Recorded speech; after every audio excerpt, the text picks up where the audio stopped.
Post details an elderly, egotistical president shielded from reality by a slavish coterie of loyalists. Never said that word before. So ailing, mendacious, egotistical, and that's from media outlets that spent 4 years smooching Biden's wrinkly ass.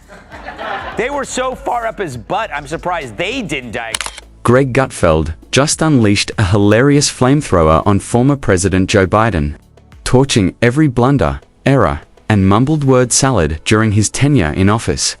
From missed exits to uncomfortable air handshakes, Gutfeld twisted Biden's perplexing stint into a scathing masterpiece in political mocking. No card, teleprompter, or media spin could hide Joe from this unrelenting takedown. If you thought late night lost its edge, think again.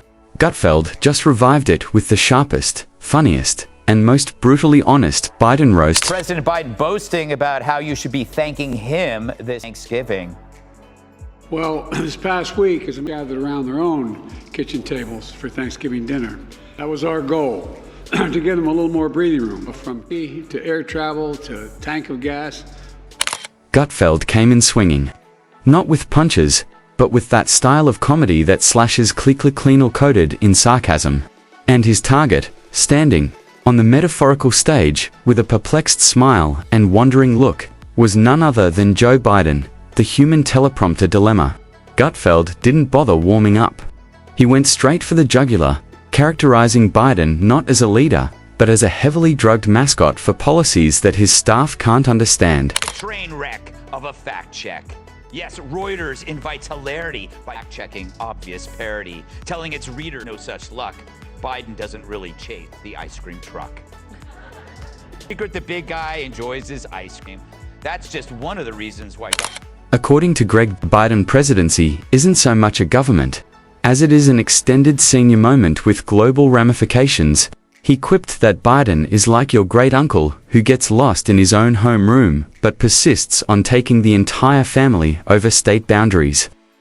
It's not that Joe doesn't know what's going on, it's that he believes he does ND that makes it exponentially worse. Gutfeld remarked at how Biden can deliver a speech on improving the economy while appearing like he's trying to remember where he left his teeth.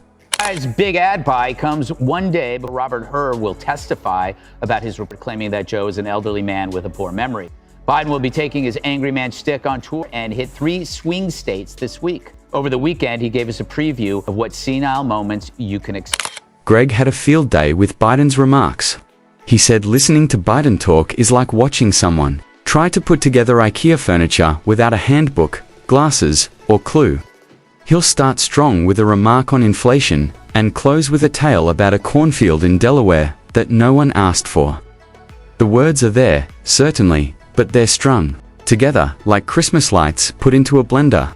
Half the time, it sounds like someone pressed shuffle on a Coley 1980 S0D Diner Anecdotes.o. Speak! He's actually lobbying Baskin Robbins to make a flavor based on little girl shampoo. Although, when Joe says sprinkles, it means call the urologist. Those iconic Biden pauses. Gutfeld said, it's like seeing a buffering film in real life. You gaze at the mammon if he's going to continue the sentence, fall asleep, or abruptly reboot like here, a government to sudadudude Roomba. Sometimes he leans in and whispers like he's ready to tell the American people where he hid the treasure. And other times he shouts random phrases like a guy possessed by a thesaurus devil. Joe raided Mar-a-Lago with the feds. Now it's a taste of his own meds. That's it. Yeah. Stop it! You're bugging into the time. The White House said more classified documents were found, this time at one of Biden's homes in Delaware and in his garage. But it's cool, man, because that garage was totally locked. Gutfeld tore at Biden's leadership style, claiming it was screens events are happening? But really, it's simply floating symbols and a light display while the computer accomplishes nothing. Greg depicted Biden as Theckham Kukakomkram in Nymph of Uncertainty, where the main threat isn't a foreign foe, but whether or not Joe recalls which room he's in. The man gives off the spirit of someone who wanders into a kitchen and forgets why he going in. Now he's signing executive orders and delivering foreign policy speeches from that kitchen. Greg chuckled that under Joe's leadership, you need a loan to purchase eggs and a financial consultant to afford petrol. Pennsylvania, I have a message for you. Send me the Congress that I can support this right. I promise you, we take back Congress, we will restore Roe v. Wade as the law of the land. Biden could show America his sharp mind by debating Donald Trump, but so far, he refuses to commit. Mr. President, would you commit to a debate with former President Trump? It depends on his behavior. And when Biden claims the economy is robust, it's like a magician saying, trust me, the rabbit's in that hat, it jumping. Out the rear door, Gutfeld HUMILIATES, CN with appearing empathic, arguing that Biden thinks, nodding and squinting. Implis problo prombly soprablum proproving ginghe, sadhi, eim, instability, tie, y, ity, ability, tie, billion stability. And educational failure is to convene a town hall where he mumbles something faintly lyrical and then walks. Oh, the cold, sweet treat, perfect for cooling down after a long, hot, sweaty day, aimlessly drifting around the White House like a weed. But now Reuters, claims to be a news outlet, is getting mocked online for actually fact-checking a clearly edited video of Biden getting distracted by an ice cream truck and walking out of Off stage like a bewildered dad at Coachella. Greg remarked that Biden controlling America is like putting a lava lamp in charge of a power system. It looks nice, it lights, but it won't power anything, and finally, simply drips everywhere. Then he dived into the infamous instances, Biden's tendency of shaking hands with unseen people, spinning around to talk to no one, and halting accidentally a lie-struck pause on the remote. Greg commented, "We're oni house plant lant. At .lom at DNH To Greg, it's not governance, it's a weekend at Bernie's relaunch with government money. The only thing being built back better is the creative damage control operation every time Biden goes off track. Which incidentally is every single time he talks." She's gonna win. Joe Biden was the ultimate catfish. Yeah. We were all online being told, oh, this is a congenial centrist. Yeah, swipe right. I don't know how to do these dating apps. Yeah. But anyway, then you find out it's not him at all, but some guy in a bathrobe smoking meth. God, how many times has that happened to me? On foreign policy, Gutfeld mocked Biden as the man who attempts to soothe down a bear with a bedtime tale. Whether it's dealing with hostile nations or discussing complex accords, Joe Biden has the diplomatic presence of a weary substitute teacher who misplaced the syllabus and simply wants the class to snooze peacefully. Greg pointed out how long it takes until someone else discreetly takes over as he nods off. Then came the border issue, which Greg called AH's vanishing performance in contemporary politics. Not because the problem's gone, far from it, but because Biden manages to pretend it is secure cockering LDS on live television. Alzer and Chancellor Farabee, thank you for joining us as well. And for families across the country, the school year. That's hilarious. I would say the footage does seem manipulated. There's no way Joe can move that. But give him a break, he's got oil cancer. Gutfeld remarked that under Biden, security is an attitude, not a policy.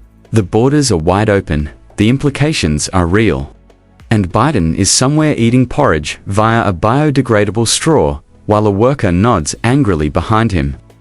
Meanwhile, Americans are gazing at increasing electricity bills like it's a game show they never signed up for. God, how many times does it happen to me? Okay. And then came the joke on Biden's continual image repair attempts. Greg remarked, it's like trying to polish. Justice Department's appointing a special counsel to review whether Biden has handled classified info. How is the White House dealing with this? Come on, just get us the process. This is an ongoing process under the review of the Department of Justice. We're going to respect the process, and we're just going to allow the process to continue. Let the process continue. It's an ongoing process. I am gently saying to you, there is an ongoing process. This is part of the Justice Department process as part of that. And I said because there was a process of justice throughout the process, we just laid out the process that was taken, and that is the process. Yeah. fog. Every now and again, they bring Joe out of it, somehow erases the mental fog, the missteps, and the wrong judgments.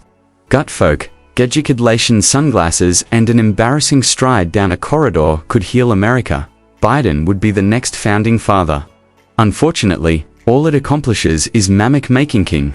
The guy appeared like he stepped out of a retirement home in search of a jazz. The Biden cover-up was by design, orchestrated to protect not the president, but to enable a radical agenda. Anyone could tell Joe was feeble. But what if Biden's decline wasn't caused by disability, but by debility, meaning he was purposely kept exhausted, confused, miserable, like an overnight shift work or Fox and Friends viewer? Concert.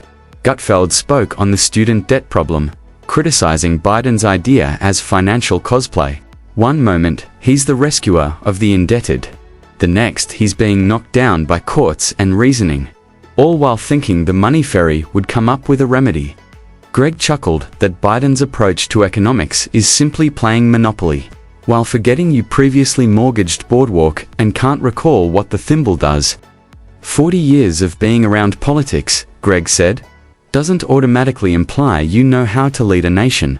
Gutfeld said, it's like asking folks to a family meal and then disparaging their hairstyle, their kids, and their car on the way to the table.